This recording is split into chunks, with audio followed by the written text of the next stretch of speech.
வம்பிழுக்கும் வீணர்கள் தெம்பிழந்து ஓடுவார்கள். மக்களின் அன்பு ஆதரவை பெற்று நாம் லட்சிய பயணத்தில் வெல்ல பாடுபடுவோம் என்று முதலமைச்சர் மு.க.ஸ்டாலின் எக்ஸ் தளத்தில் பதிவு.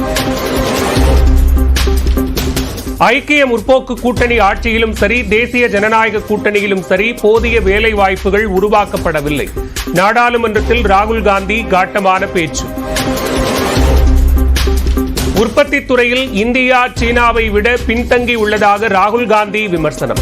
செல்போன்களை இந்தியாவில் அசம்பிள் செய்கிறோமே தவிர உற்பத்தி செய்யவில்லை என நாடாளுமன்றத்தில் உரை.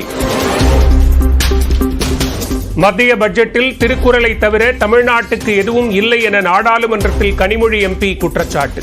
பாஜகவை பொறுத்தவரை தமிழ் என்பது காசியில் தொடங்கி குஜராத்தில் முடிகிறது என்றும் விமர்சனம்.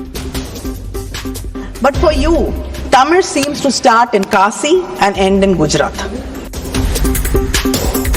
மத்திய பட்ஜெட்டை கண்டித்து பிப்ரவரி 8 திமுக சார்பில் மாநிலம் தழுவிய கண்டன பொதுக்கூட்டம். தமிழ்நாட்டிற்கு அநீதி இழைக்கப்பட்டுள்ளதாக குற்றச்சாட்டு. திருவாரூர் மாவட்டம் மன்னார்குடியில் பாபா பக்ருதீன் கபீர் அகமது கைது. தடை செய்யப்பட்ட இயக்கத்துடன் தொடர்பில் இருந்த புகாரில் என்ஐஏ நடவடிக்கை. தனித்துவமான பாம்பன் பாலம் எப்போது திறக்கப்படும் என விரைவில் அறிவிப்பு. நாடு முழுவதும் 50 புதிய நமோ பாரத் ரயில்களை இயக்க பட்ஜெட்டில் ஒப்புதல் அளிக்கப்பட்டிருப்பதாகவும் மத்திய ரயில்வே அமைச்சர் அஸ்வினி வைஷ்ணவ் தகவல். இம்மாதம் 11 மற்றும் 12ஆம் தேதிகளில் பிரதமர் நரேந்திர மோடி தமிழ்நாட்டிற்கு வர உள்ளதாக தகவல். ராமேஸ்வரம் பாம்பன் பாலம் திறப்பு விழாவில் பங்கேற்கிறார். தமிழ்நாட்டில் நெய்வேலி மற்றும் வேலூரில் உதான் திட்டத்தின் கீழ் விரைவில் விமான சேவை தொடங்கும்.